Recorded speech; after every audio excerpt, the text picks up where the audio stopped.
competitive that's going to be strong, sedan and SUV, and the Sprinter minibus, and then that tends to lead up to the motor coach work. So I can't say there's any one specific type of vehicle, but The sedan SUV piece contracting. I don't see that expanding, at all.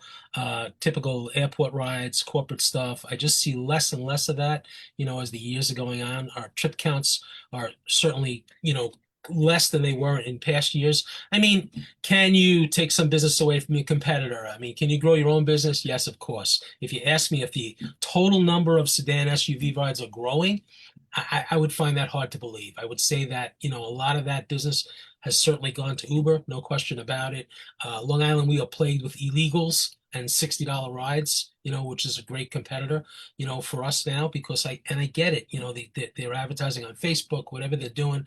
And why spend $200 when you can get a ride for $75? I understand the consumer.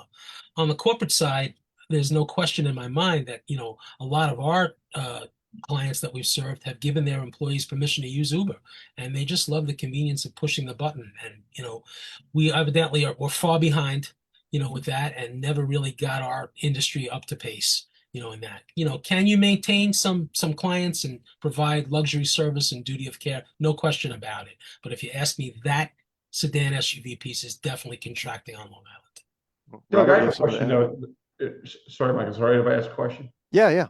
Yeah, I Yeah, have a you can. question, Doug. Some of you made me think about just then what you're saying is if you look back in the past of your sedan and SUV work, right? The question is, was it individuals, corporate travelers that were using individually? And the reason I say it may have shifted is that the corporate market may be doing a better job of capturing their whole spend and consolidating it amongst fewer providers, which is maybe affecting those that would drive an individual rider, so to speak. And I wonder if that's changing the marketplace a little bit in the sedan and SUV. So I don't know if that falls into what you were saying. Possibly, but you know what I'd like to see, if it's even available, I don't even know. I'd like to see the amount of vehicles, sedan, SUV units sold to our industry every year. And I'm sure that's a much smaller number, even with the different types. If you could just somehow get all that data together, I would say, I just think it's less and less across the board, just because there's all these other options for people today.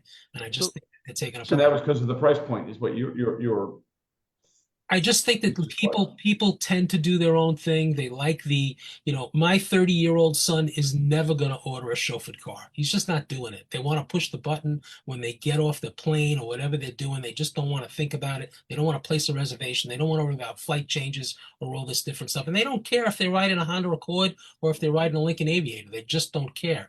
And I think that our client are retiring and dying off, and it's just becoming less and less. Like I said, can you maintain some market share for the next few years, or will there be companies that go out of business where you can get some of their clients over to yours? Yes, no question about it. But yeah. as a whole, I think that sedan SUV piece is just what I see today, So, just kind of contracting. so Doug, thanks. So bachelor number one. No, so Robert, I have a question for you. What I think what Doug's saying is 100% spot on. We all know it, right? The young, the young, the young. But the young are going to get old, right? And there's still going to be board of directors meetings. There's still going to be things like that.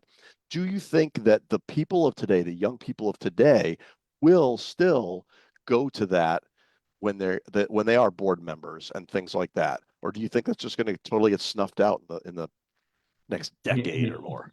You could say, what do I want and what do I think? Hopefully what I want and what I think are the same, right? Right. No, I think, maybe if you look at people's dining habits and the evolution of their career, or maybe they went from, eating pizzas in college to eating pretty good meals to when as they get higher up, they're going to the five-star steakhouses and culinary, the next culinary greatest thing. And so you'd like to think there's somewhat of a migration in the C-suite and I would say middle managers and above. And so I think that as long as people put a greater value on their time over, why do people fly private? Because they can come and go when they want, and it's the most efficient way to do it. So basically, someone is saying, I'm valuing my time more than I am my money, because obviously it's the most expensive way to travel, right? So as long as people are, I'll say, in a position to do that, I think there's going to be a need. I think the convenience factor of getting an Uber or Lyft, if they want to go a short distance and they don't know when they want to leave, sure. But for special events, if you want to make a positive impression on somebody, we've all been to events where they have maybe cheese on a cracker or they have shrimp the size of your elbow. Well, which one's going to you go, wow, this is really first rate, and the other you're going to say is nice. So I think all in all, I think that for a corporate event or a fam trip or something like that, there's going to be a need for maybe a more high touch type service. But this is where, to me, it's a constant study, and I find it fascinating of how you can kind of parcel the industry out where you have that kind of thing. But to get, let's just say, the board meeting, do you have to be considered fair and reasonable for the corporate travel so that they use that? But in some companies, it's light years apart, the two within the same company. And so it's kind of defining where your niche is going to be and then exploiting it the best you can. Thank you. Yep. So Doug, we've seen, on Facebook and stuff, you've been adding some of the larger vehicles, some of the coaches and things like that. And so, I'm gonna put some words in your mouth. Maybe you're kind of going after that market a little more. Is that fair to say? It's completely fair. The first 15 or 20 years I was in the business, this is 30 years for me now, I only did sedan SUV stuff and I never had any large stuff. And just prior to COVID, I ended up being almost gifted a wedding and party limousine company that I took over, and that kind of gave us, a little understanding of that business. Long Island is still a strong market for that. Still have 3 or 4 white stretch limousines in my fleet. They are the most requested vehicles that we have, no question about it. And that may be because I'm one of the few guys that still has it. Yeah. Play, but the wedding market here is still big. They still do a lot of vehicles, and that kind of stuff. The nights out are better than they were, a couple of years ago. They seem to be coming back. But wine tours on Long Island, all that large on the retail side, all Right. that large vehicle stuff is very, very popular and very strong right now. No And question. and You know, how are you I think how are that's you where, sorry. I was just going to ask, how are you promoting that, right? So you're kind of drifting into some uncharted territory, right, with the larger vehicles, and you want to stand out and be different. What's the main way to get, because you've been around a long time, right? And it's the sedan and, like you said, sedan and SUV, and now you're bleeding into that. What are you doing to kind of get the word out? We What's do a what's lot of working for you? social media stuff, but I really scratch my forehead if that really produces any business. I'm not really sure. Right, We do have a really great team that works on our website all the time. They're constantly posting the blogs with the keywords and that kind of stuff, and our website traffic is really out of control. No question about it. And I would say that most of our clients find us that way initially, but they all call on the phone, no question about it. And you got to give good phone, no doubt. If you want to make that sale, you have to. I listen to some of my team how they speak to them, and I tell right, them engage them. Years ago, it was book online, give them an app, send them this, send them right. that, get them off the phone as quick as possible. And now we really try and massage them and try and really reel them in and make a sale. Ask for the sale and close it and get it done. Send the photographs, do whatever you can do, to try and bring that client on board. But because that's going to really make you different, right? So, you talk about Ubers of the world, that's just a Sure. transaction. And so Mhm. now you want to stand out and different. Robert, I'm sorry, you had a question or you had a Well, it's statement? more of a comment in that I think, there's a lot of things about the way the industry's changed that maybe because I'm old school, I'm still trying to appreciate for what they are. But the one thing that I think has changed kind of in a good way in hearing Doug talk is there's more of a focus truly on making money and being profitable. Like Doug runs these specialty vehicles. It's not necessarily, my company's forte. But the fact is he can do it and make money. Where before you go, oh, he's a retail company. Where now I kind of look at it and say, no, this is how they make money. And is it, whether he makes $500 on a wedding or I make it on a mini bus trip, it's still $500. The dollars don't change, just how you're doing it. And I think that's where I was saying a little bit about it's getting a little bit maybe more niche oriented. Where there's someone I was talking to who runs all these like high end exotic cars, and I'm like, wow, I just think to me that's a lot. Where if I tell them we do hundreds of airport rides a day, they go, wow, that's a lot. And so, but we're each theoretically, hopefully, being successful at it. And I would say it's figuring out what your best niche is, and then just being the absolute best at it. Doug, I want to just kind of focus a little bit for just a little bit more for on how you're kind of going to the larger vehicles. So when you do that transition, say you didn't buy another company, right? Because that was kind of, I don't want to say easy because this business is certainly not easy, but when you bought that, you got an instant statistics, right? And data for that.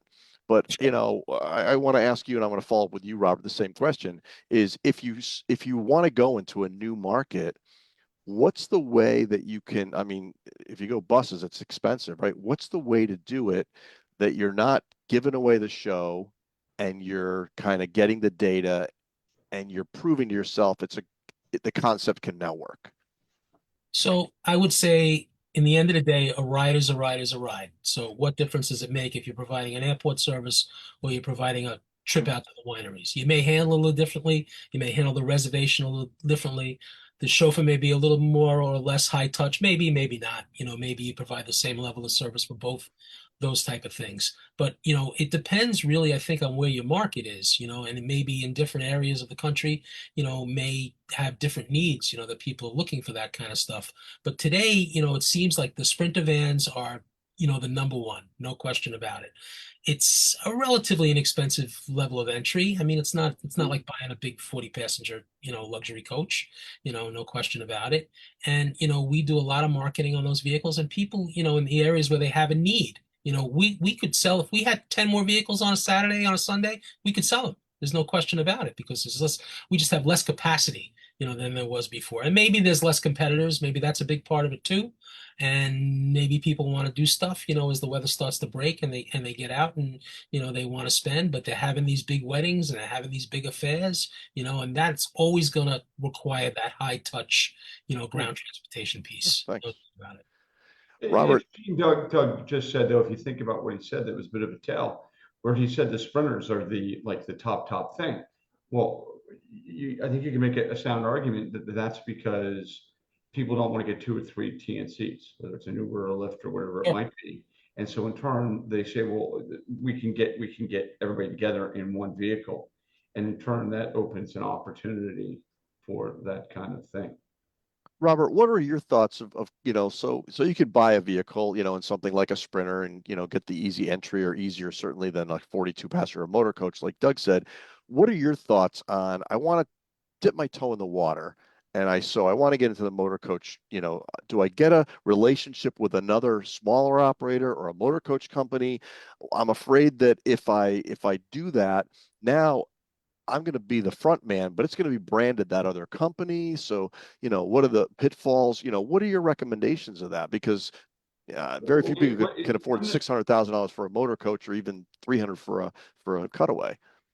Wouldn't it be safe to say that we're all trying to maximize profit while minimizing risk? And so to do that, to answer your question, I would want to have a significant book of business for motor coach. And I don't think, to me, the relationship is not so much in the car or in the bus in particular. It's everything that goes into booking that bus and everything that goes follow up after that bus. It's, telling them what they're going to get, making sure it's delivered, making sure it's a seamless and easy process to book with you, billing them what they think they're going to get billed, and make sure most importantly they leave with a great experience, Yeah. right? And so it almost, I mean, I always try and look through analogies because it makes things simple for me. It'd be kind of like really getting on and on about where the steak came from, where all you care about is that it tastes good and that the restaurant is a nice environment, that people who serve it to you are friendly. So where people aren't ordering anything so they can use you. They're ordering it so they can get where they want to go. And if you can take that headache away, I mean, that's really what we're selling is we're solving a challenge. Not only a challenge even, but we're solving the need to get from point A to point B. And the easiest and most efficient way we can do that is how we win. So if I were going to get a motor coach, I would start out with that and see if I could build kind of a clientele and kind of a following. And then again, remember, maximize profitability, minimize risk. So at some point, there's that line where you're starting to teeter to where it would make more sense for you to own your own coach because the profitability will outweigh the risk of owning it.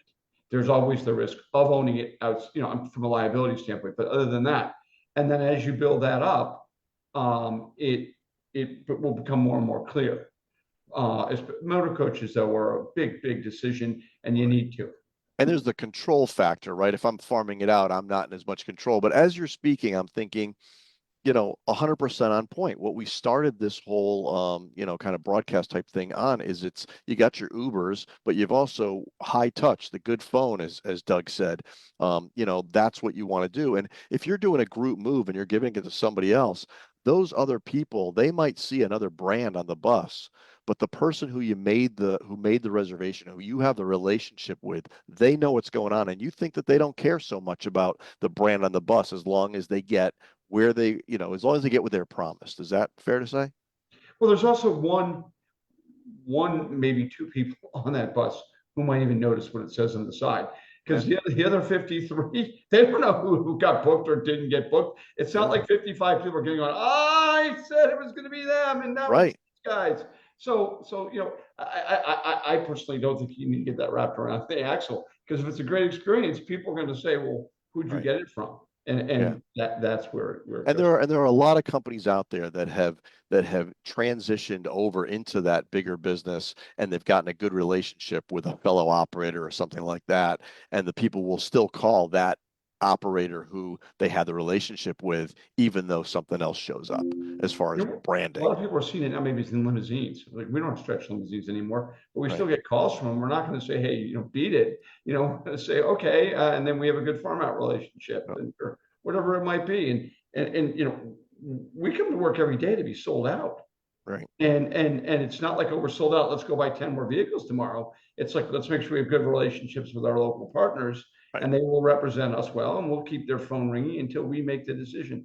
Because there's definitely, after post-pandemic, there's what I would call smart farming out. Smart farming out is when you're sold out between 3 and 5 o'clock in the afternoon, and it doesn't make sense to have a car. Or maybe late at night, if you got to pay your guy by the hour, maybe it makes more sense to farm that out. Again, you need to have trusted partners who are going to represent you well, and so on and so on. And it's a perfect transition to our next topic, folks. Today is going to be affiliate relationships, right? So when you are doing out of town markets, or even in town to another affiliate or another operator, Doug, you do some of this out of town stuff. And so what are you looking for in an out of town affiliate? Is it size? Do you like the smaller guy, or do you like the larger guy? Or does that not matter? Let me use this little piece right now to pitch.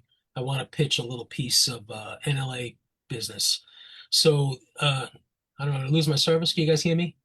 I can hear you. Yeah, okay. I lost my audio.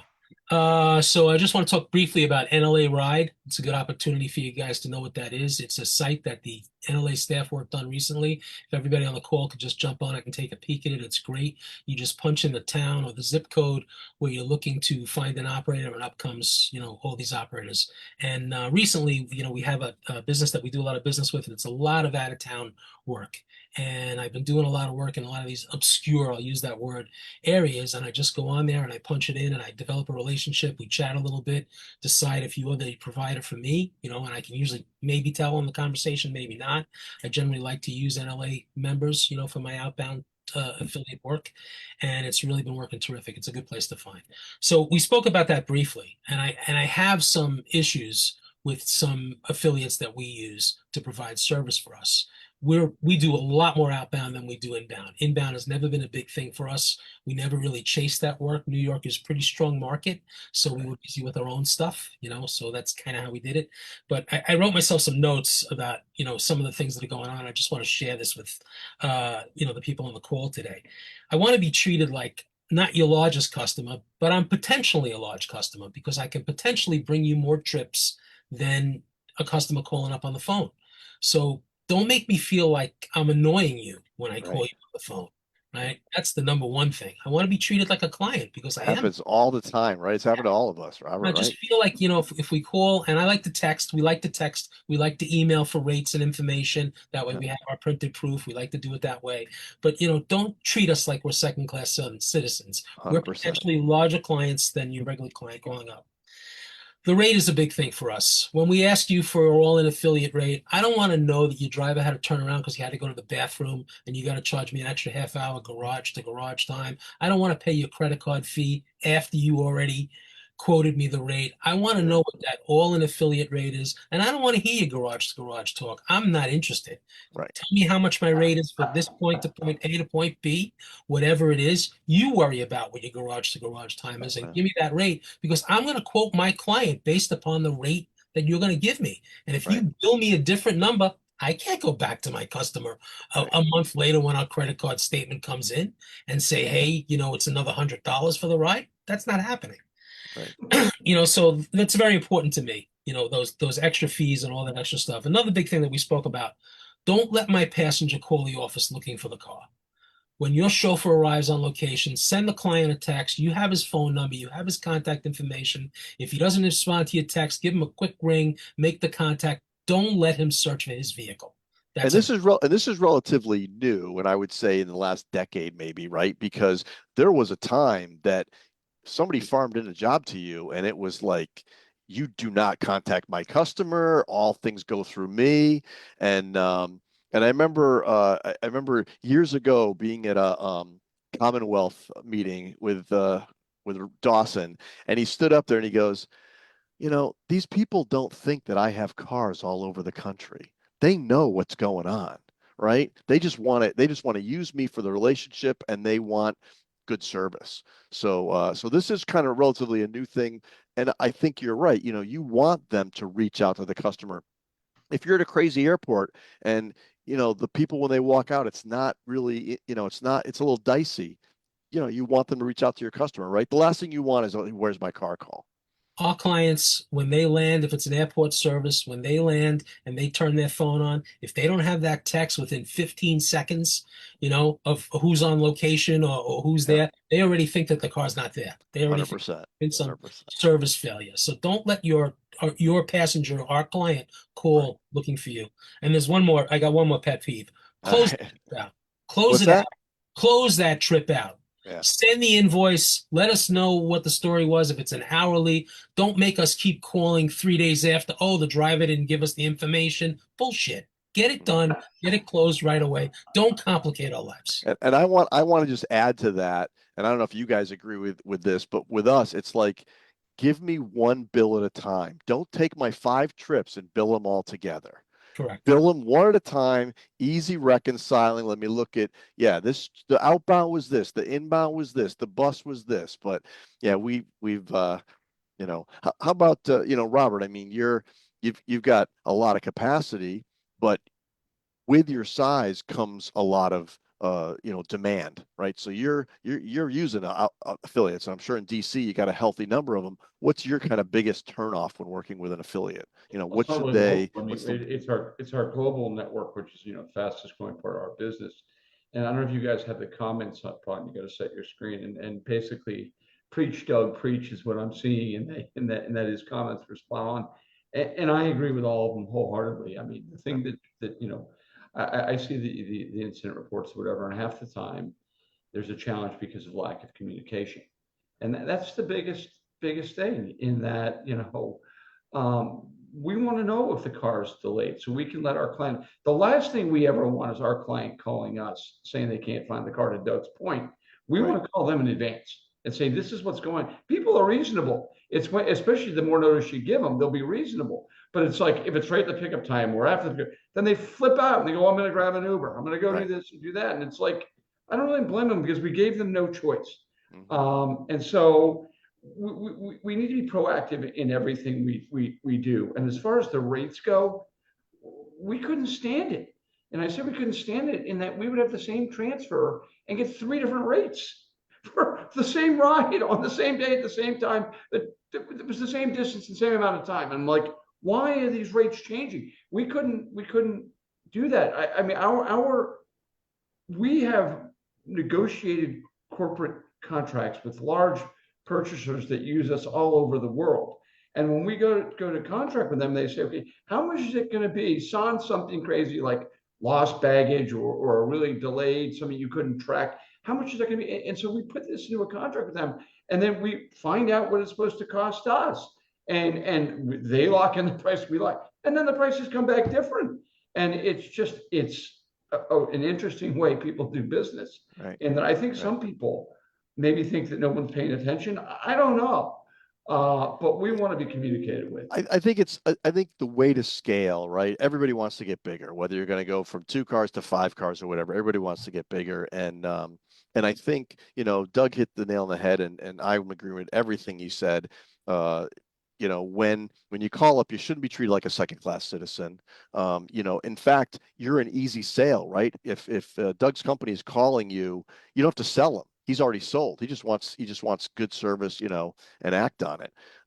So there's that, and then experience that we've had at Lindsay is like cancellation policies, and sometimes and it's like, well, that's the cancellation policy. It's written in stone and it's in blood, and it's just like, I'm giving you 8 hours. Were you really gonna, you're holding that car? It just, and you shouldn't laugh, but they just, like, how do you explain to a smaller operator that the value in a relationship and the value in somebody calling you and not asking for anything but a price and giving you a reservation is far more than sticking it to them with a cancellation fee or a minimum charge. And I know it's not going to be popular among some of the smaller operators from what I read, but some of it's getting crazy.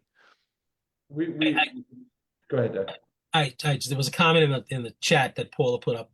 I want to talk about that, but speaking about the cancellation fee, I had an operator, I don't know where it was, South Carolina or something like that, and we canceled the day before.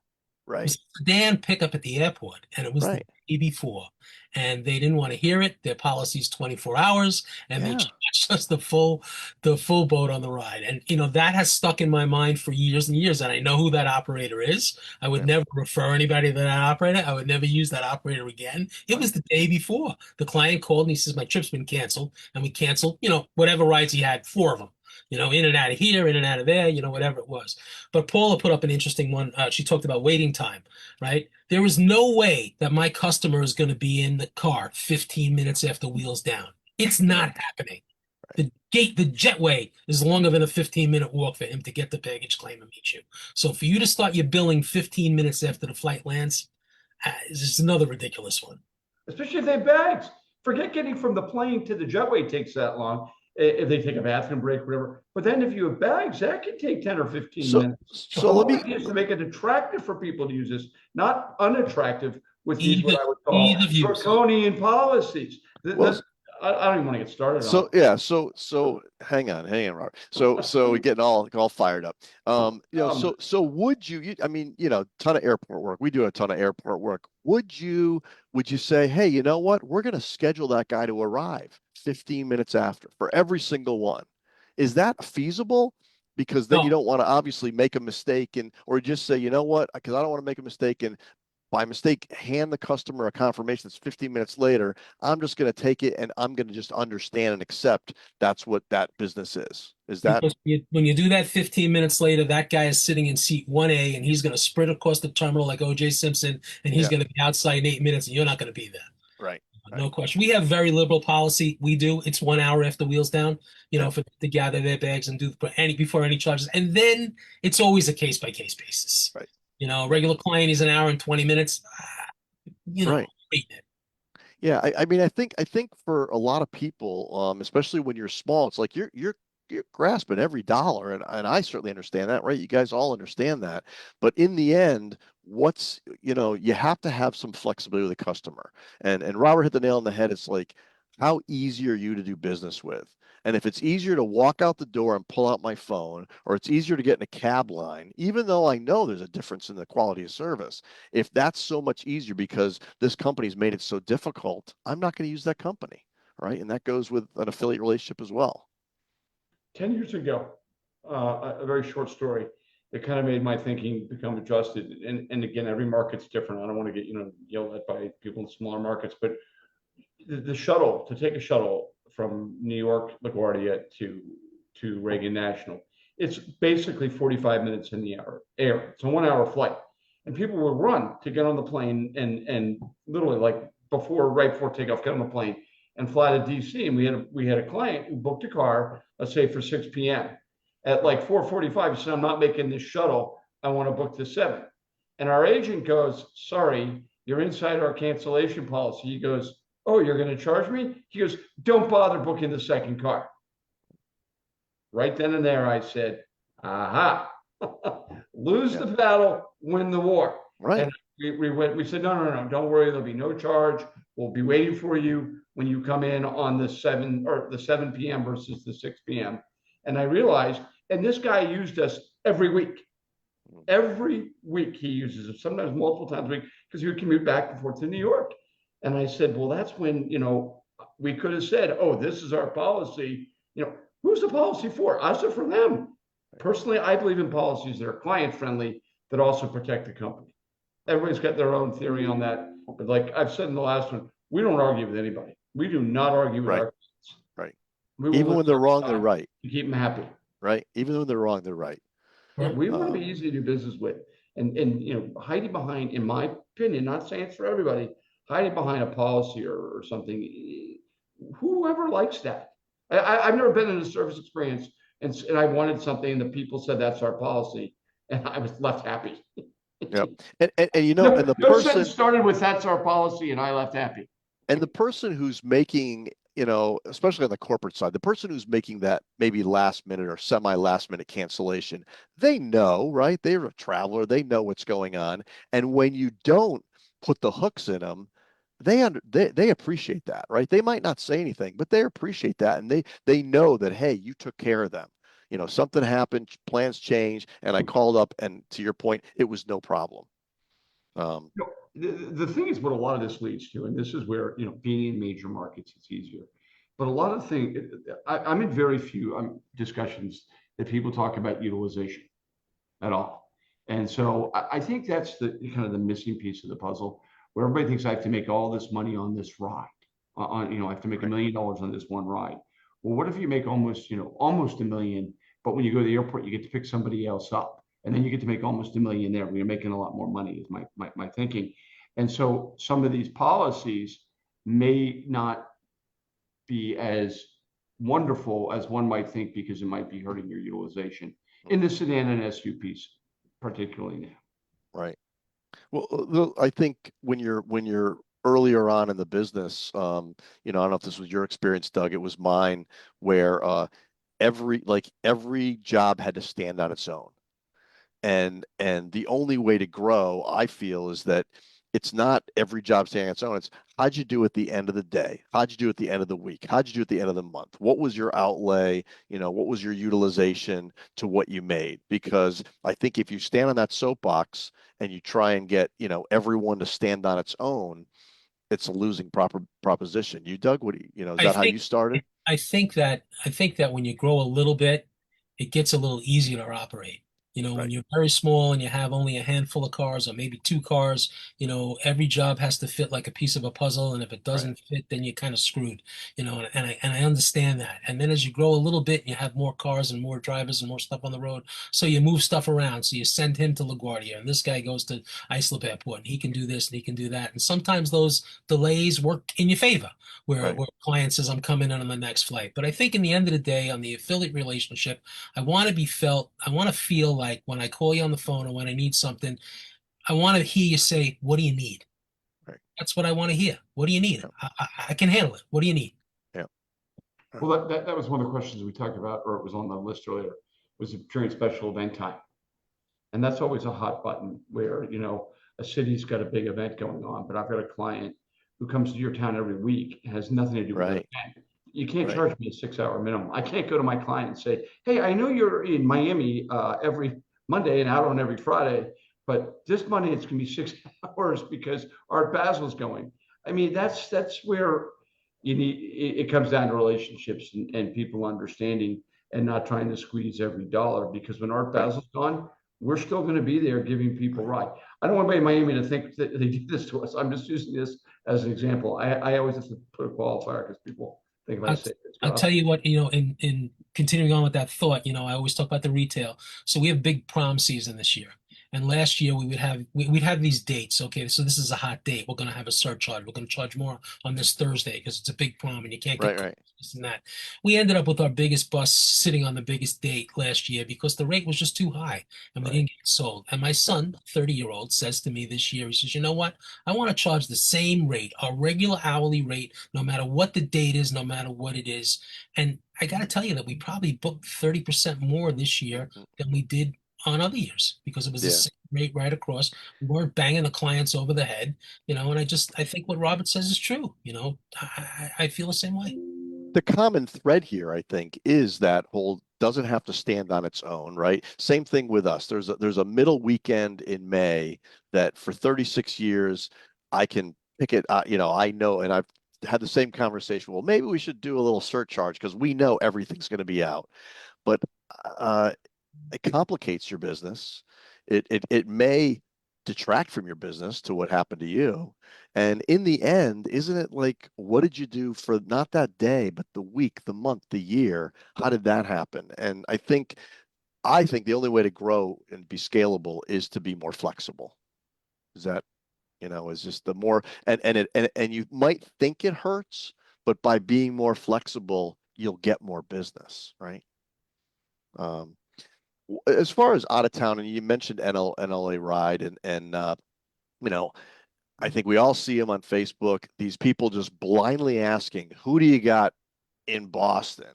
Or and I'm thinking, if you don't know the guys, and I'm not going to mention them, the guys that are good in Boston, and some of these people might be just brokers or whatever. What's your say they're not an LA member, which everyone should be. It's a great value, but these blind. What is your thought on that, Robert?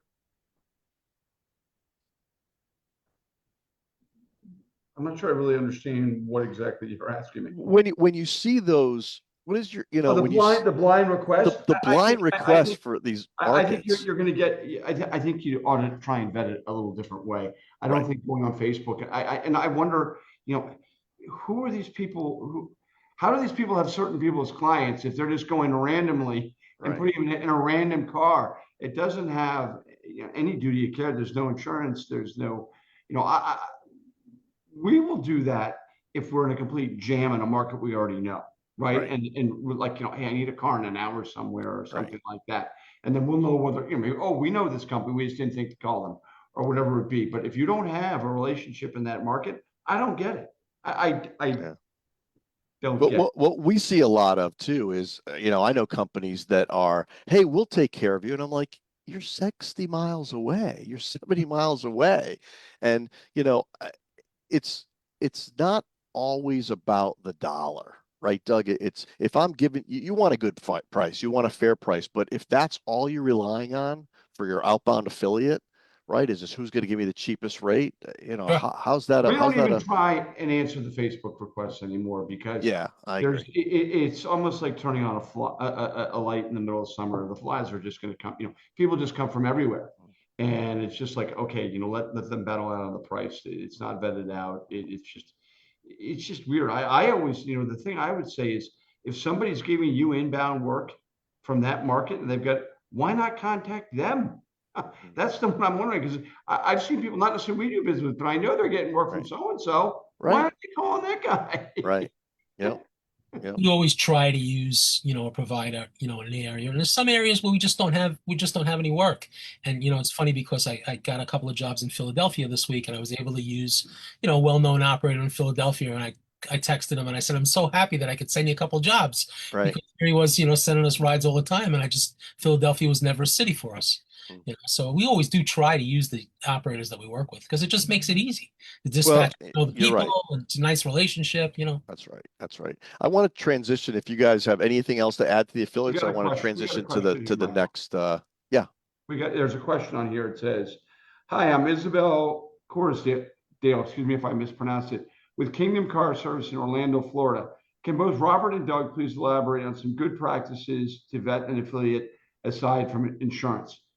Uh, Doug, you want to take a stab, or you want me to do it? So years ago when I first got into the business, Tammy Socochia was Okay. my vetter.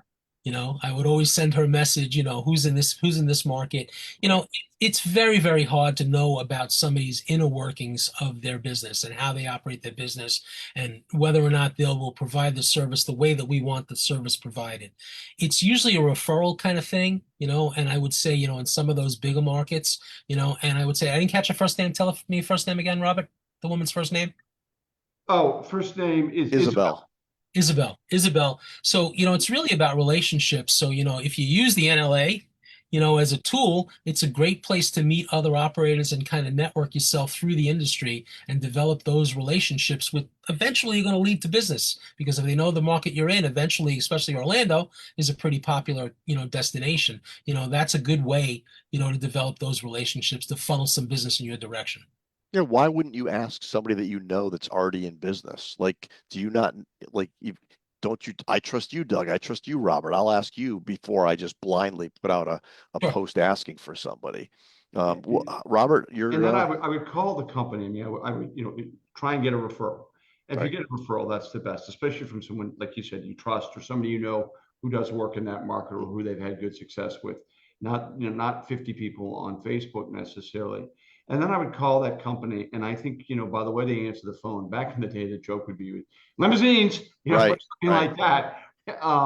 And if you don't get the warm and friendly, I mean, I always say to people, trust your gut. How often yep, is your gut wrong on something like that? And that's if you me. don't get a good vibe, like almost immediately, the phone or go to their website, look at their website and see if it looks legit. If we're Right. looking for somebody to drive the CEO of a company and I go to their website and all I see is white stretch limousines and weddings and stuff, I say, well, they're probably very good at that, but probably not as focused on something else that we might need. I would go to the website as a test, and then I would call and get a vibe and see how detailed they are in taking your reservation, how friendly they are, whether they seem truly interested in doing your business, and then ask for their confirmation process and their notification process. And then, yeah, insurance is almost like the price of admission. They should have that. And if it's going to be a market where you're going to have regular amount of work, you want to ask them to be a certificate holder of their insurance. And if it's really significant, has to be additionally insured, named additionally insured. And that Right. way, if they're willing to do those things, that you shouldn't get any pushback on any of those things. And if you do, again, another red flag. So there's little kind of litmus tests that you And can do. And I think the underlying question probably, Isabel, is, you're a company that you want business, right? So it's like, what can I do? And I think be involved in the industry, right? Is go to the shows, become a member of the NLA, become active, let people know who you are and where you are, because eventually, right, someone's going to need someone in that market, and you're going to be that person that gets referred. It doesn't happen overnight, but don't you think that there's a billion companies out there, right? I don't know how many companies are in Orlando or anywhere else, but how do you pick me, be active, right? Be active in the business. I want to transition over to our final topic. A new Escalade is not a reason just to pick somebody. I love it.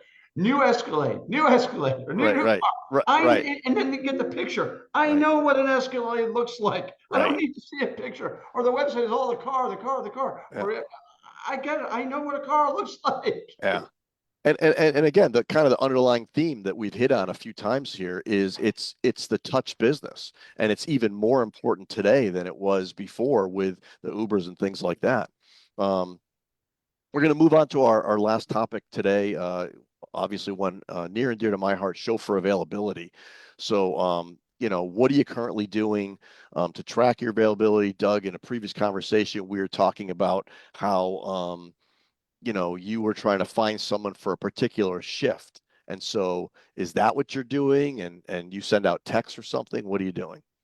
So for many, many years, and we created our own monster in this situation, we send out a text in the early afternoon about availability for the next day. We have to give you some idea. So we have most of our company-owned vehicles. We try to keep it all in-house. We have about I think there was about 70 chauffeurs on payroll last week, right?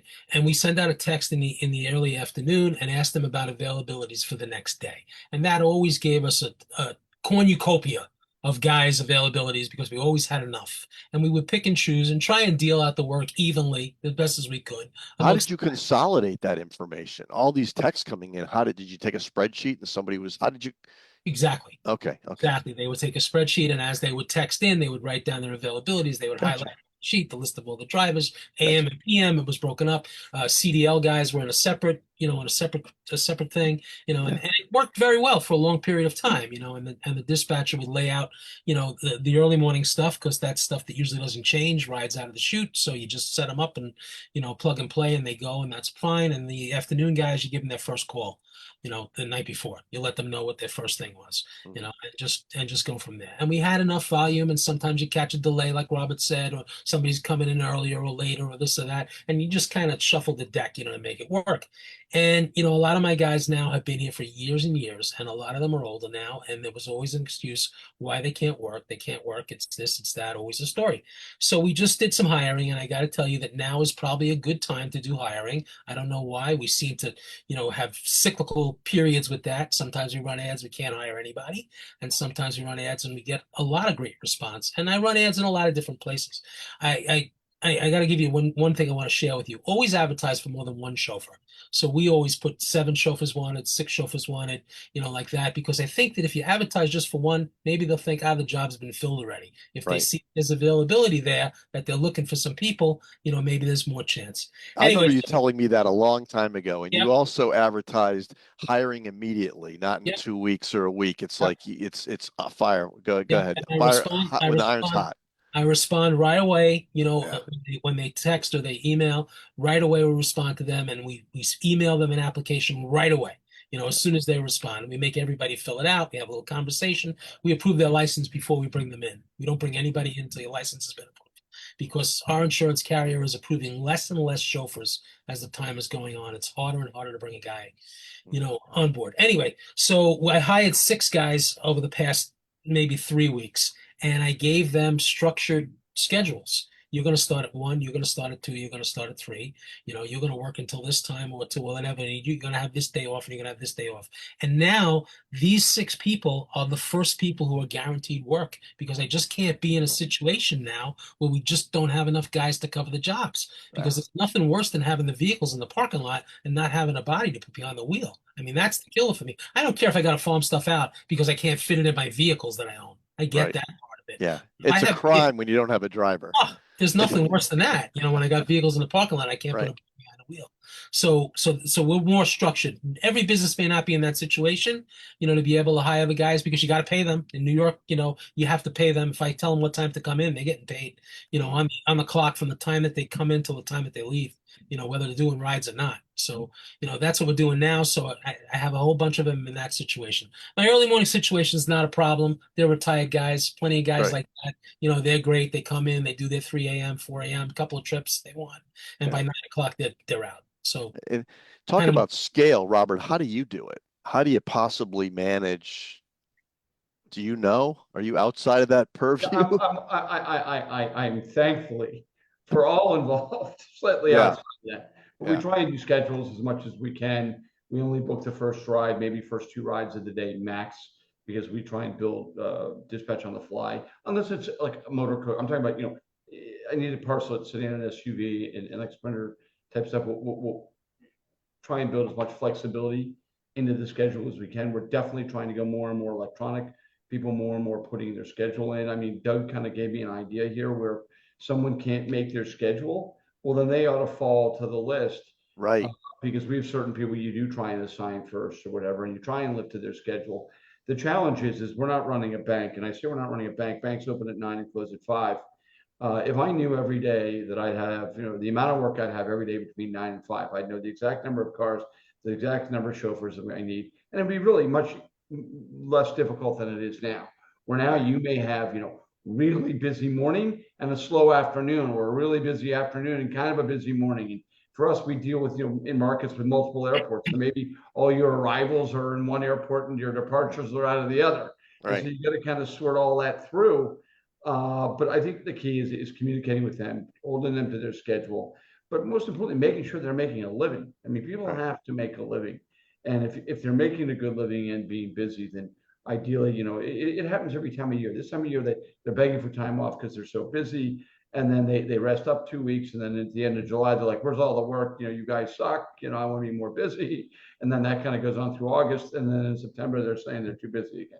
But Right. it's trying to keep it, level it out. And that was going to be a follow-up to you, Doug, but you kind of answered the question is when you hired these guys for a pointed shift, they are now the first guys that you do because the last thing you want is to hire them for this time a day and not Sure. have enough hours for them, right? So you're going there. And Robert, now you've been doing first job for decades because I came down to visit you. God, it had to be 2 decades ago, and I remember the driver. It's like 10 minutes out. I'm going to be 10 minutes out, and they're shuffling it all around. So you've been doing that for a really long time. Well, it's kind of a psychological thing too, because think about it. If you give a chauffeur his full day schedule and it's perfect, right? And then you change it because you need him to do something else and now it's not perfect, he's unhappy. Oh, Or the if you worst. give him his The full, worst. or if you give him his full schedule and it's not great, well, he's Right, unhappy then. right, So if you can balance it, so you say, well, stuff's coming in, and we also promote our clients to give us a call with an hour's notice or 2 hours notice, and so that way we're constantly building our utilization, and that way we're hoping that someone who says, "Oh, I forgot to book a car at Dulles," and they call and say, "Do you have a car available?" We go, "Yeah." Well, right. and so or in LaGuardia or wherever it might be, we're getting more and more of that, especially in New York. The world has changed. People expect a car in a lot less time than they used to. So Robert, how do you know when to hire more guys? Like you just hired 6 guys. Like that's a big plug, you know. and I'm That still and I'm still going now because I'm still taking applications. My ads are still running, and I'm still sending licenses over. I sent 3 over today for approval, and I may hire them too I think because you ought to always be hiring.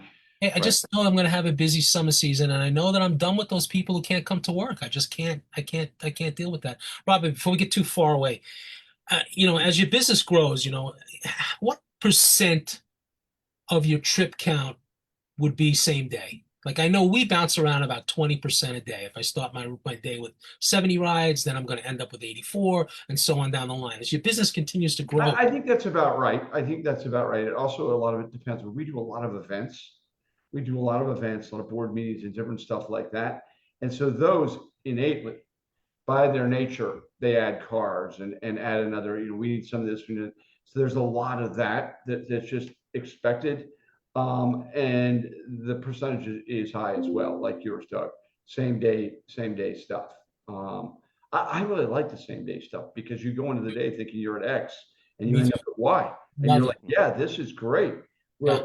Where for us, because of our scale, I mean, we have basically, a 1 hour rule in that any of the cities we have cars, if we say yes no matter what, if it's within 1 hour. Right. And most of the time, I mean, I work with some really fabulous people, and they could pluck cars in Manhattan in 15 minutes and 30 minutes and 45 and all. And again, that's because we're in a bigger city, so people in smaller may not have that luxury. But we find if we do that, then our clients become really, really loyal. And if we can't do it in 15, maybe we say 25, and at the same token, if we're not there when they want us to, well, they're not so, they're pretty quick to find another way to get to where they want to go as well.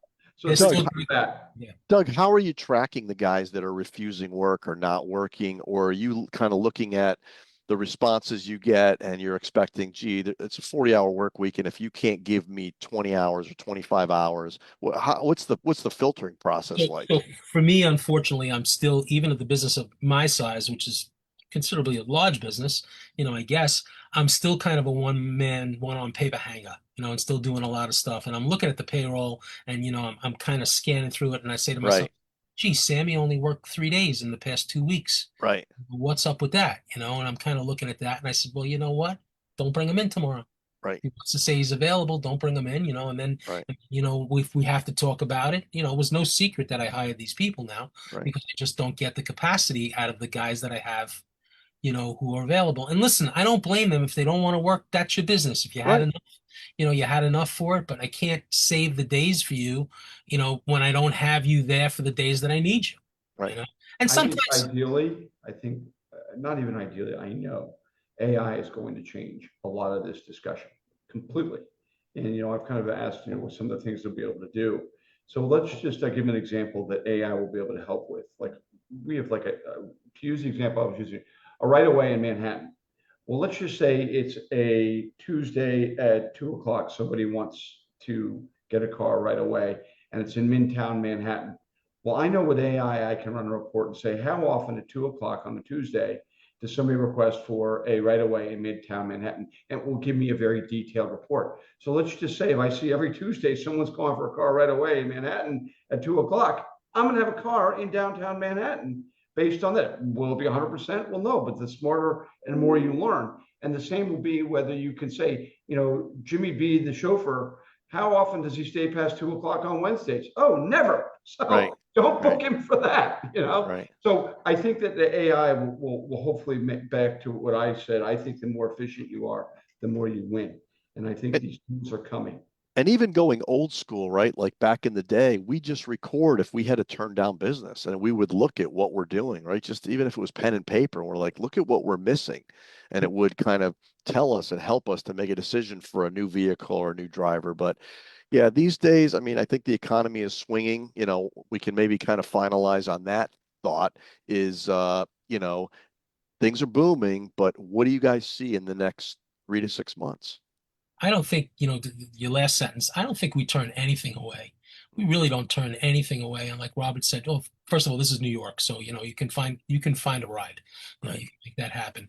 Unless it's a large vehicle on the weekend or something like that, and I just can't get it anymore. I mean, very, very rarely, or if it's a reservation agent who's stupid and tries to hang up the phone on somebody, and not book something. You asked me about, we talked about the economy and the business and moving, that Doug, was real quick though, before we move on, as far as turning work away, I've been in people's offices and they'd have a sheet next to the dispatcher and it would say turn downs. And I'd say, throw that away. He goes, no, no, no, we need to write down we turn somebody down. I said, no, no, no, you're giving your dispatcher permission to turn work down as long as he writes it down. That's a good point. I was more referring to when you're a really small operator, whatever, to kind of gauge the. Okay. But you're exactly right. If you're doing that, yeah, what are you doing? what They I need to call know. I think we have structures like I think Doug said. If it's within X number of hours, you ask a dispatcher. If it's within X number of hours, you just take it, and we sure, figure it out. figure it out. Figure You it out. got, but The but client is, rules, right? You got a rule, you got a policy. Here it the is. client is still going to get to where they need to go. They're not going Right. to say, "Well, forget it, I'm not going." You Right. Well, we tell our drivers that too. It's like, well, you're hiring more people. It's like, Yeah. well, uh, you know, Mr. Smith doesn't say, oh, you can't get me to JFK today. Well, let me have my secretary change the flight till tomorrow. The strangest They're thing to they're gonna me go. is when it's not an ASAP, when it's not a same day, and I need something in North Uh, Florida, and I call up and I say on Wednesday I need an SUV to pick up from this from that, and they tell right. me, well, we can't handle it, and we can't do it. We're all Yeah. booked out on Wednesday, and I'm thinking to myself, don't you have an IO? Don't you have somebody that you work Yeah. with? Why would you turn the client away? I'm a Yeah. client now. Why would you turn me away? Well, guess what? We found another provider in North Florida, Right. in that city that we were using before, who Yeah. now gets funneled all the work, same thing. So we talked about you talked about the business a little bit and where we see it going, right? Yeah. That was the question. You want to rephrase Yeah, your well, then, yeah, the economy. I mean, I just saw an article that said there's a 30% decline in out at the Hamptons, the rentals and things like that. You're starting to see some things. I was at a marina on Block Island last week, and I couldn't believe all the slips that were still vacant on a beautiful Friday. What it's going that way, right? So how hard is it going to go? How fast? What's your prediction? And Yeah, I want to go to you, Robert, after. I think we had in the past 2 years we had a lot of pent up demand that they spoke about in the beginning, and we kind of shrugged it off like it wasn't true, but it was a reality, Right. no question about it. I think that's kind of easing off a little bit. Yeah. Also think the days of the really high price limo rides are kind of, I think Yeah. a lot of guys have kind of priced themselves out of the market. Yeah. And Robert was screaming in a very, very long time. He was screaming about it. You just can't keep raising your rates and raising your rates and raising your rates. People are more conscious. And I think that, if we have any kind of little downturn, we are a luxury, to a certain degree. And maybe not on the corporate side so much, but certainly on the retail side, for sure. So, it could be very possible that we see something in the next few, we'll probably make it through the summer with no problem, Right. I would say, for sure. But I do hear what you're saying about the Hamptons, and I do see, even on Facebook Marketplace, I see Fire Island, all kinds of places available for rent, Yeah. which you never saw at this point in June. There was Right. never any availabilities. So I think it's true that, maybe they're Right. holding back on their spending already. And Robert, I mean, so it's going soft, right? So is your prediction that maybe the new year will bring things back up? How long you think it's going to go soft? I mean, the key would be defining soft. Um, I mean, I think that there's companies that are doing well out there, and I think that they're maybe working hard or doing something different or a value add different than some. I think, I think now you got to work harder maybe to get the business, and you can't be complacent. And I think, there's different factors. You could say there are things that affected the West Coast, the fires, the Hollywood strike, blah, blah, now the riots or whatever that affected, let's just say California or whatever. I think there's different, than last year, everybody said it was the election year and all. And so I think that, and now you could say it's the tariffs, right? This is what's affected the economy and markets like constant instability, and we haven't had that for a while. So I think that it will continue. I don't see a big. I mean, Doug and I got on the call earlier before, and we both are having very good months. So I'm Right. kind of. I don't know the answer to the other piece of it. I just think I think a lot about. There's a reason, and I may be under. And Jason Chino's got a question, which we'll get to it after that. But there's something I think a little bit about is that Marriott, and I may even be shorting the number of brands they've got. But they've Right. got everything from a Ritz-Carlton at their high end to Right. maybe a Days Inn or Comfort, whatever their lowest brand is. Yeah. Right. In well, there's a reason for that, and they're not. And so the point is you can say well, people are willing to pay for the service. Well, not everybody who works for a corporation who's traveling all the time is staying at a Ritz-Carlton. There Right. are plenty of people, a lot more people staying at a JW Marriott or a Click Below or a Signature by Marriott. And so, yeah, you can try and capture the people that just stay at the Ritz or the Four Seasons, but that's, sometimes could be threading, you're Yeah. threading a needle, right? Yeah. Yeah. So if you can put yourself somewhere in between, then I think you feel these bumps a little less, Yeah. is my point. 100%. What we do is not, it should, we hate to say it's a luxury. It's a necessity. People have to get from point A to point B. Back in the day, it was either us or a taxi. Right. Right. Well, now there's something that I would say falls dead in the middle, and Right. that's a TNC. And so how do we make, the experience relevant enough, but at the same time, a CFO or a bean counter in some company isn't saying, wait a minute, this is Yeah. excessive. It's a 10-minute ride, and you think that we should pay $150, and we've got 20,000 corporate travelers that could ride Right. something else for $15. I don't want to keep going back to the price point, but these are kind of the factors and the way people look at it now, Yeah. which they didn't. And Yeah. You got to think of how long they're in the car, and you will get maybe more scale where you're getting that return trip. If you do the math, how many times you have to hit a home run to make up for if you were at Y price, now you're at X price, but now you're hitting a home run even 25% of the time. Huge, huge. Do the numbers, right? It changes dramatically. and people are still willing to pay. Don't.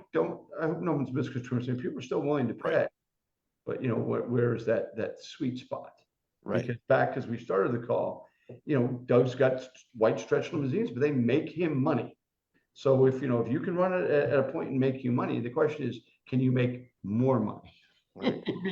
be more profitable. I think when we were talking about affiliate work, Jason Sherno said, and when an affiliate calls like that, is your turn down policy the same? And I would say, for me, absolutely not. We evaluate an affiliate is a really big client, especially good affiliates like you, Jason, that we shouldn't turn down. And if you do, there better be a really good reason. You need to go out of your way. The only difference is an affiliate, you really can't kind of farm that Right. work unless they give you permission, where a normal corporate client just wants to get picked up and, you know, in a shiny, immaculately clean car with a professional chauffeur. So there's that kind of piece of it. I don't know if that really answered the Well, question. and there's always somebody that you can farm out, right? So I'm going to take care of the RMA or, the executive trip, and then, little Miss Muffet, who's going to the airport or whatever, that's the one you farm out, Well, that's the right? majority of our work now. It's come to think, you just reminded me of something. Little Is Miss Muffet? Well, we did, but she didn't. Her credit card didn't clear, so Okay. she's on hold. No.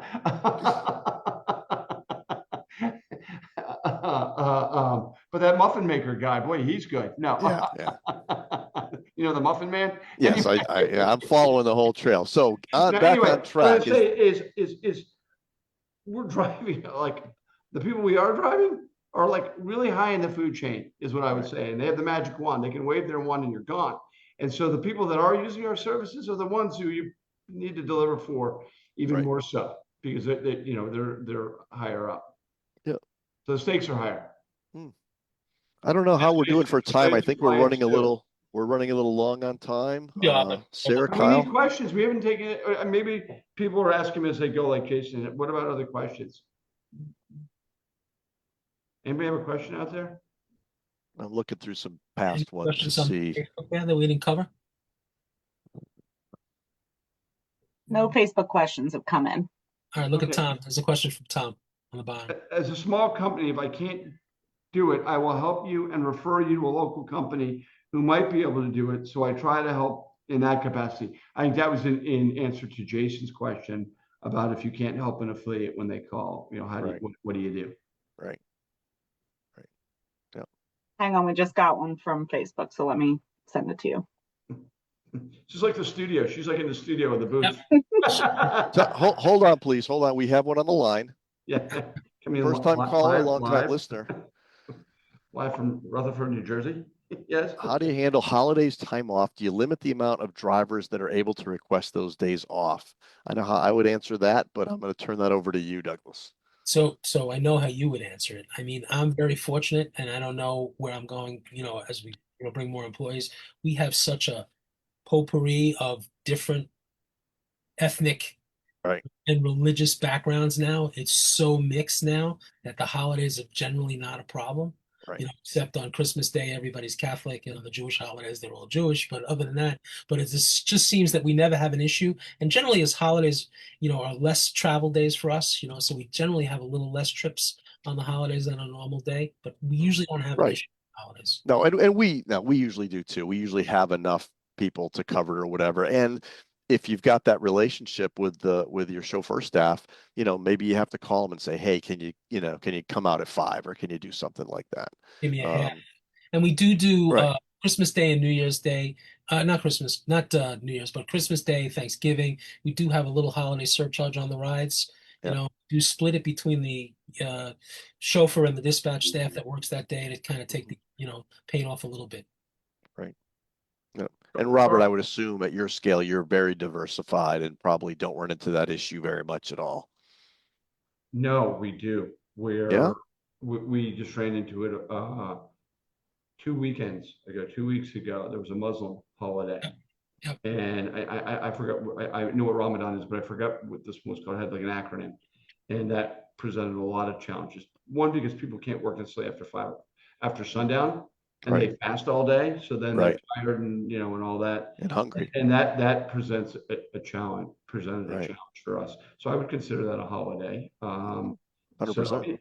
EID. Yeah, thank you, Carrie. That's what it was. As for the same day, last minute, how do you avoid there was a question before that.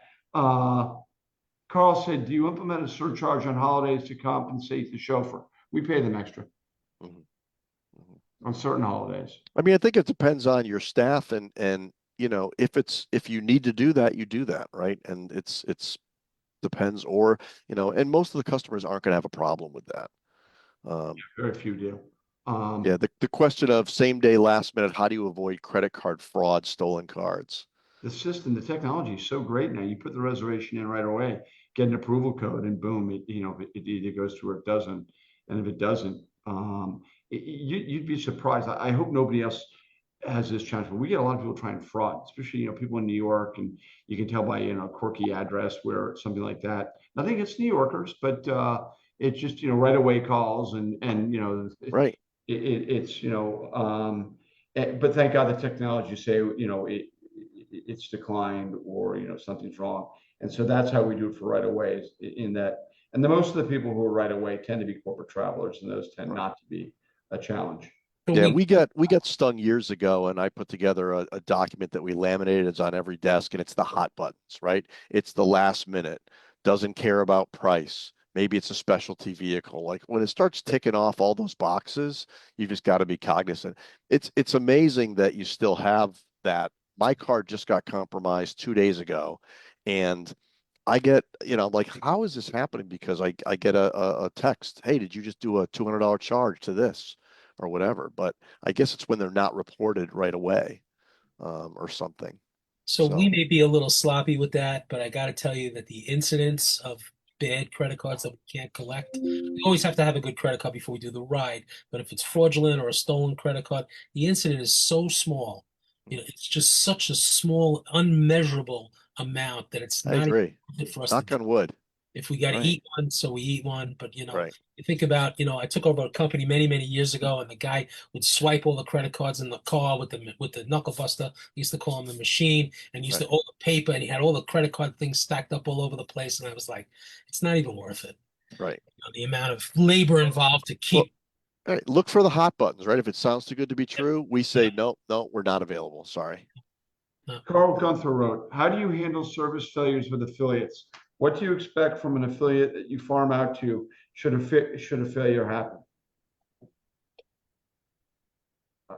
You guys want Robert, you can go first on that one. yeah. we have a very systematic way of dealing with that and dealing with our clients. And we just make it right. Right. We don't want to argue with you. Own it, make it Yep. right, and first, let's figure out what happened. Let's figure out why it happened. Let's figure out how not to let it happen again, and let's resolve it with our client. If we're not going to bill our client, then I don't expect you to bill me. Right. And we're not looking we're not looking to get free rides because the car was 5 minutes late. We're going to be reasonable as well, but things do happen, and we understand. But the same token is we don't want to hear a lot of blah blah blah blah blah. Excuses. Client was unhappy. Right. They were disappointed. We are going to side with our client because we want them to be happy, because you know why? We want them to use us again, and we want them to refer us. And so we want to make it an easy resolution on them. So we would expect an easy resolution with reasonableness from you. I've got somebody, Andy Tig, in my office, who's just really great in that he builds relationships with all of our Right. affiliates, and he'll go to bat for them. Plenty of Yep. times, go read something in the office and go, "This is nuts." Fire them or get rid of them. And he'd be like, "No, no, no, no, no," and he'll explain it. He'll research it, and cooler heads will prevail. Right. But in the long run, it's got to be looked like as a special relationship, in that it's kind of like a marriage. And that I want to know I can have an argument with my wife and she's not going to scream divorce. We need to be able to have an argument, come to a happy place, and move on. Right. And that's where I think the best relationships are with your affiliates, where they can say their piece, you say your piece, but in the end, we're working towards a common goal of making sure that the client will use us and refer us in the future. Yep. Yeah. Doug, same experience. I think the incidents today are much, much less than they were years ago. We just 100%. seem to get those service failures, and I don't know if they're all because they were all Uber drivers and they all have to be rated at the end of their rides. I don't know, but much, much less. We could. Well, the communication, there's so much more communication. You're able to now. There's no excuse for it. So, yeah. The big struggles, we do have big struggles in New York with what's going on at JFK, and now, JetBlue clients have to take a train to Howard Beach. They hate you for it. They hate you. They hate us for it. Yeah, right. And it makes it better for the chauffeur, no question about it, because it brings the client right to them. It's pretty cool, but they have to take a train. It's most ridiculous. Someone's screaming at you about they're not getting on the train and how we suck. No. It's right. not the airport. Write your congressman. Right. It's not us. We still have people who don't. You know, my newest pet peeves. I think people aren't posting as early as they once did. Before, the rule of thumb is 15 minutes early was on time. Right. And I find that people are cutting it, in my own opinion, cutting it closer than maybe they once did. Hmm. Yeah. Yeah. Without a doubt. Right. If you're not 15 minutes early, you're late. Um, Sure. yeah. Any other questions, Sarah? Anything on the Facebook? We can see the feed here. Not that I can see, but I'm double checking.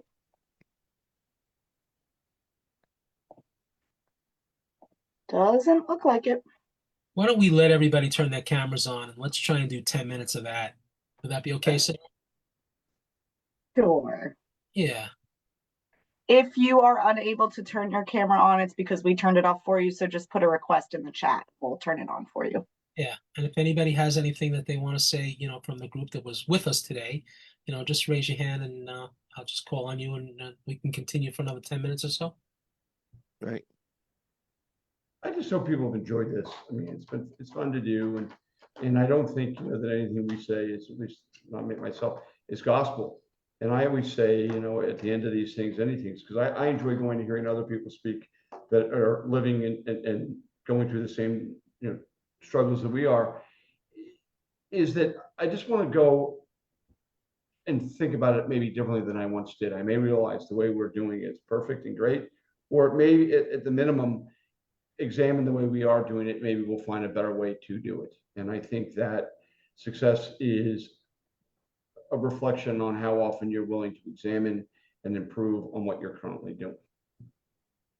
There is no question about it that I, grew my business through my relationships through the NLA, through my local association, through other operators, where I shared ideas and, and I didn't reinvent the wheel. I just listened to what other people told me, so it's always great to participate in these things and jump on board whenever you can, because there's the vital information out there to be shared, which is unique to this industry almost. I don't know if there's other industries that do this kind of stuff. You're not going to share with your competitor, how you do stuff. So it's kind of unique. But I guess we're competitors, but we all need each other to work together. Yep. Anybody in the group have anything that they want to share or ask? If not, I'll just call on somebody randomly. Matthew Hitchcock. Tell us who you are, buddy, where you're from, about your business a little bit, and how long you belong to the NLA or stuff like that. Tell us something. I'm with RMA. I'm Vice President of Global Meetings and Event Operations and Team RMA. Formerly MTC. I've been in this business for 36 years. I was Chief Operating Officer of MTC, and I was President of MTI before that. So I go back to 1989 and started as a chauffeur and did every job in the business. Now I'm here, and I love what I do and who I do it with. Great team to work with. Tell us about working for RMA. Positive experience? Very positive experience. Been with RMA. I mean, I'm not just saying it because Robert's sitting there, but yeah, I've been with RMA about 4.5 years, and I have a unique position where I travel both domestically and globally, doing meetings and events all throughout Asia, Europe, the Middle East, South America, Mexico, Canada, far away as Australia. And I was just in Japan a few weeks back doing a program in Tokyo, and that was my third trip there. So yeah, I love what I do, and I love who I do it for. Beautiful. Welcome. It sounds like it's time for a salary increase. Kerry. Appreciate the comment. Nice meeting you. Kerry. Kate, hi, Kerry. Yes. Tell us about on. CX director here for RMA. Yes, I love working here. We got the whole company. No one's working today, Robert. And there's like 30 people. We're very good multitaskers. Doug, you should pick lottery numbers. I mean, you've picked two boxes on our screen, and here they are, both with RMA. Anyway, Kerry, I didn't hear what you do there. So I'm the CX director. I manage all the client-facing departments, including the people that deal with our feedbacks, incident reports, so on and so forth. I kind of have a foot in the door kind of everywhere, if I do say so myself. But my question to the group, and this has been a hot topic here at RMA, but how do you guys manage affiliate relationships and customer expectations when it comes down to events? Because we look at our event list and we might have 130 events, and I'm just throwing out numbers, but 130 events. Some of that might be, Tracy brought up a chicken festival in Atlanta, but some of them might be the CES. They wouldn't necessarily be things that we would think that, hey, this is important to us, but to the same time, to that small market, it's a huge event. How do you guys manage expectations for the customer and with the affiliate relationships that you have? It's a thorn in our side. I'm definitely curious. So that's a question I can't answer because I don't, we don't do many events, but I'll pass you off to Michael and I'll see what I can do about getting your salary increased. I'm glad I spoke up. No, I'm joking. Well, shame, we're out of time. Yeah. I mean, it's always a challenge, right? Always a challenge covering that stuff, and it's and then you get calls for it. I don't know. It's kind of like Do you have customers that book online? Do you put blocks in the system? Do you force those call-ins? We want to be accessible to the customer, but at the same time, you don't want to give them $180 transfer rate for the CES. That's a 12-hour minimum, 4-day minimum, no question about it. Yeah, we'll block some of the vehicles. The pricing, it's market driven. We don't, I mean, in Hartford, we don't have a lot of major market, major things. So when we do, we're not raising the prices so much and putting minimums on as we are maybe blocking cars off, blocking vehicles off. This is why I'm so fortunate, because I get to work with people like Kerry, who just does a great job and looks at it, holistically from the client standpoint and from our standpoint, where I would say earlier, we will just tell the affiliate we're paying for a transfer, but Kerry's the one who's got to manage it and deal with it. So hence her question, and I'm very fortunate to be in the seat I am, but more importantly to work with people like Matt and Kerry. And I see Lauren's on here as well. That's what makes me fortunate, but it's a challenge. Great. Mike Barretto, I did mention before how happy I was that I could send a ride to Philadelphia, and I think you texted me back that you love me. Tell everybody who you are and where you're from and what you do. You're muted. Good afternoon, everybody. Mike Barretto from Metropolis, Passenger Logistics out of Philadelphia. Kind of DNA to RMA as well, too, because I'm formerly of Flight Time Worldwide that became Addison Lee, which became part of RMA. So, somehow in that crazy mix, there's maybe some DNA there, maybe or not. Doug's always been a fantastic partner for us in New York City and the region there. And we don't press, our partners to send work back to us. We are probably 95% farm out versus farm in. I stay away from farm in as much as possible. No offense to anyone on this call here, but affiliate partners are the worst customers to have. Everyone's very particular and pain in the ass to deal with, and everyone's customer is more important than the next. So, much love for everyone in the room. I just stay away from doing farm-in work as much as possible. But it's always great to deal with Doug, and it's always great to deal with a lot of people on here. Anyone that's left here on the call, Robert and Michael and Doug have just a plethora of experience. Between those three, you probably have close to 70 years of chauffeur ground transportation experience, if not actually more than that, that they're sharing here, and that's really fantastic. NLA's putting this together. Great, thanks. Thank you very much. I think at this point we're just about out of time. I appreciate everybody's attendance. Michael, Robert, great job today. Really did well. Like I said before, this is part of this is a product of the membership committee, and we're going to continue to present these. We're going to look for some new people to participate, and maybe you'll see us back in about, 5 or 6 weeks. We'll pick a date and we'll jump on again, and we'll get some different people and share some different ideas, and I appreciate everybody joining it. We're constantly adding new member benefits, sharing important industry information, and producing live streams, webinars, so make sure you're all receiving NLA correspondence to keep up with the latest and greatest the NLA has to offer. Have a great day, everyone. Thanks again for joining us.